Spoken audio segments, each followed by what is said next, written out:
Invernal, con siembra en otoño y cosecha en primavera y verano. Su cultivo demora entre 7 y 9 meses, teniendo una fase inicial de crecimiento muy lenta. Las variedades tempranas se cosechan en octubre a noviembre y las tardías en diciembre y enero. Si bien soportan las heladas, el mayor crecimiento se da en los días soleados, con temperaturas del orden de los 20 a 25 grados. Veamos ahora cuáles son las variedades más comunes y recordemos que hay variedades tempranas, intermedias y tardías. En el sur del país, las variedades tempranas se siembran entre marzo y abril y se cosechan en noviembre, con un periodo de conservación de los bulbos hasta marzo y abril. Las variedades de ciclo intermedio se siembran en abril y se cosechan en diciembre, con un periodo de conservación hasta julio y agosto. Y las variedades tardías se siembran en abril y mayo y se cosechan en diciembre y enero, con periodo de conservación que va hasta agosto o septiembre. Las variedades de origen local presentan mayor resistencia a enfermedades del bulbo y de hoja. Veamos cuáles son los requerimientos de suelo para la cebolla. Las cebollas pueden cultivarse en un amplio rango de suelos, pero prefieren suelos fértiles y bien drenados. Conviene evitar que en el cantero se hayan cultivado plantas de la misma familia, como el ajo o el puerro o la propia cebolla en el año anterior.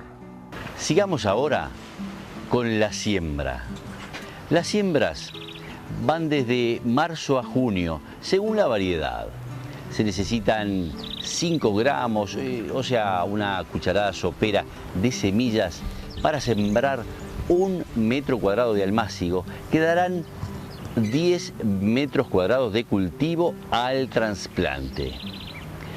La preparación del almácigo debe incluir el agregado de compost a razón de 4 o 5 litros por metro cuadrado, afinando bien los primeros 20 o 30 centímetros de suelo.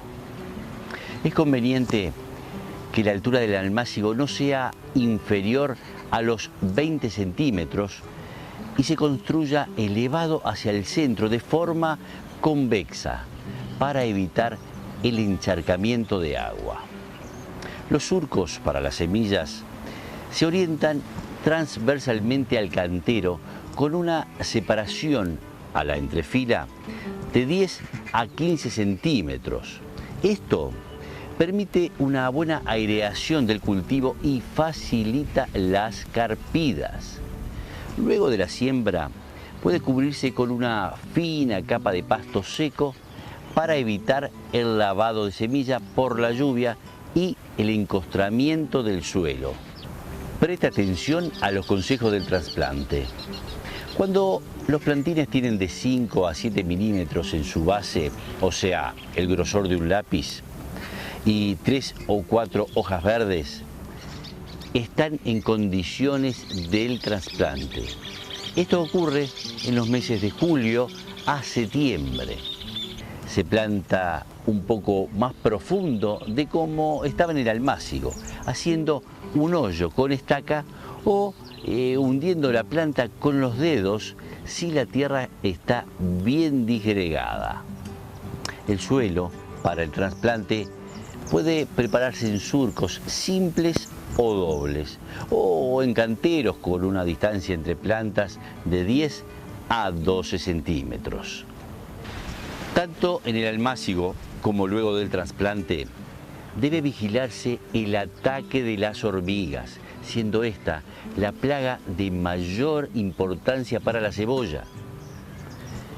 La aparición de enfermedades en el cultivo Puede prevenirse con la aplicación de biofertilizantes a las hojas, agregando jabón en barra disuelto al agua para mejorar la adherencia.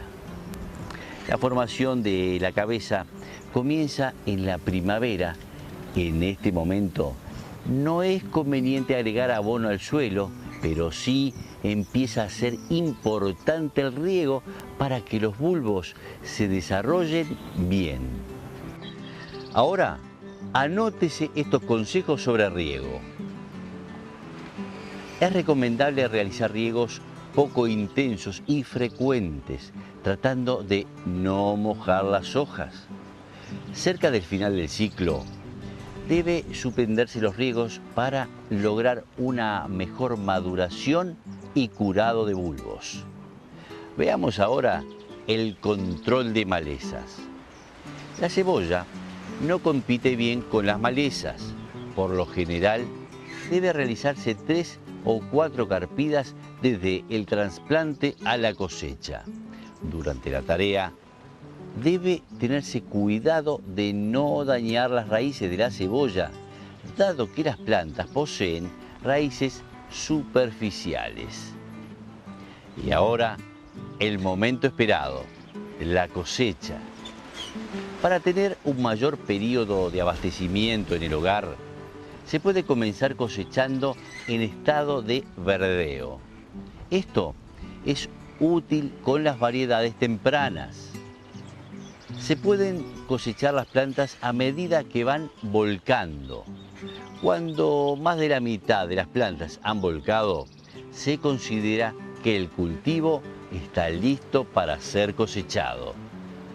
El arrancado debe hacerse cuidando de no cortar las hojas del bulbo para lograr un mejor curado.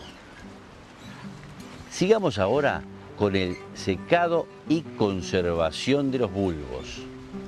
Para que los bulbos se conserven varios meses, debe lograrse un correcto secado de su parte exterior. Pueden dejarse al sol 2 o 3 días y luego se colocan extendidos bajo techo para protegerlos de la lluvia y el sol directo, o extendidos en el cantero de tal forma que las hojas de una cubran los bulbos de otra. Cuando las hojas queden en estado crujiente y el cuello pierda humedad hasta quedar seco, pueden almacenarse. Este proceso demora aproximadamente un mes desde el arrancado. Solo entonces pueden apilarse. Los bulbos enterrados en el siguiente invierno vuelven a brotar dando varios bulbillos que se pueden consumir como verdeo. Por último, veamos las etapas de floración y semillero. Luego de enterrar los bulbos en el segundo invierno, estos darán bulbillos, los que emiten tallos florales que producen semillas. Las semillas se cosechan en enero, cuando las flores comienzan a secarse y en el centro se ven algunos frutos abiertos que muestran semillas negras. Bueno, espero que se estén preparando para plantar unas sanas y gustosas cebollas. Hasta la próxima, amigos.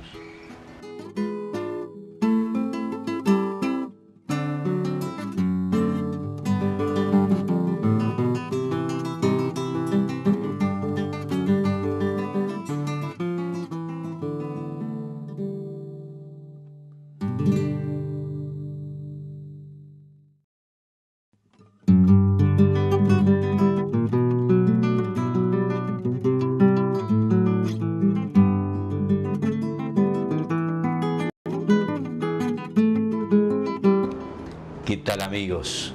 Hoy veremos de qué manera podemos conservar aquellos alimentos que hemos venido produciendo en nuestra huerta orgánica.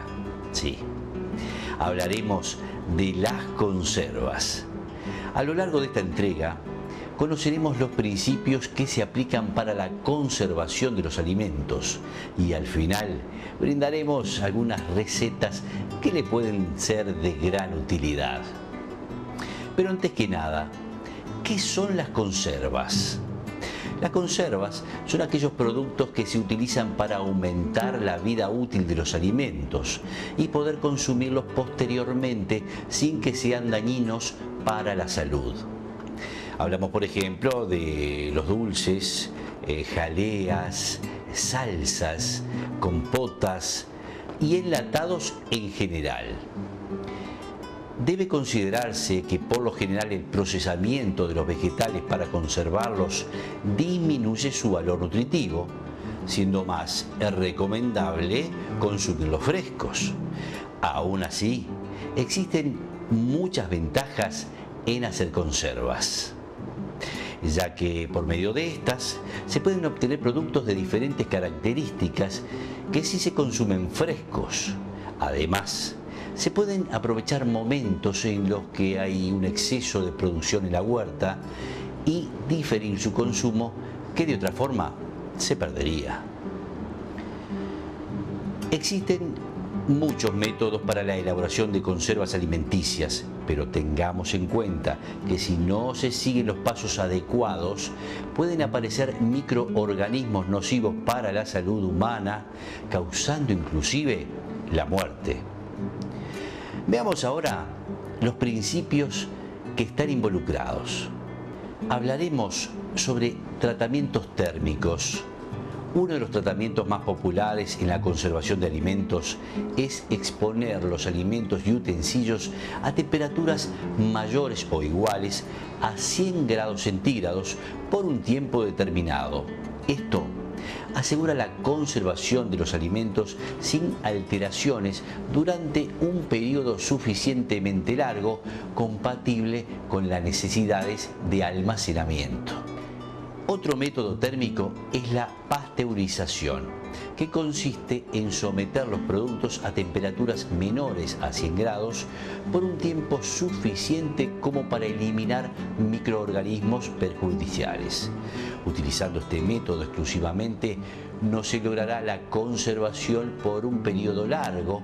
Ejemplo de esto es la leche en bolsitas. En ambos casos, estamos actuando sobre los microorganismos, provocando la destrucción de los mismos. También se pueden conservar por efecto de baja temperatura. La refrigeración se da con temperaturas bajas pero mayores a los 0 grados centígrados. Ejemplo de esto es cuando conservamos alimentos en la heladera. La congelación es otro método que se da con temperaturas por debajo de los 0 grados y ocurre cuando colocamos alimentos en el freezer. En ambos casos, actuamos sobre los microorganismos provocando la detención del crecimiento. Ahora, veamos los tratamientos por acidez. Las características de cada alimento van a determinar qué tipo de microorganismos pueden desarrollarse en la conserva. Las frutas son generalmente ácidas, por ello se las conoce como alimentos con alto grado de acidez. En estos alimentos, los únicos microorganismos de descomposición que pueden desarrollarse son mohos y levaduras que rara vez causan enfermedades.